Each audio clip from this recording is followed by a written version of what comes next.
Today I'm going to show you how to effectively create lists in Trello. Trello is probably the best software you'll ever discover. It's simple, yet it has advanced features, and I'm going to show you exactly what you need to know. So in Trello, the hierarchy works like this. This is a board, all right? Right now we're in the board view.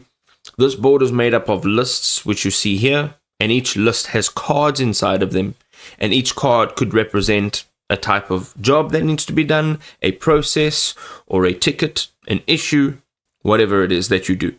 Now, quite simply, to create a list, all you need to do is in any open space, let's say we want to create a list in between these two already existing lists. Let's double click in the space. Here you are going to give yourself a name. So your list name will go here and click on add list. You now have a new list which you can click on and interact with. So go ahead, click on these three lines. You can add cards, you can copy the list, you can move the list, you can set a watch on it, and then there are some automations that you can create.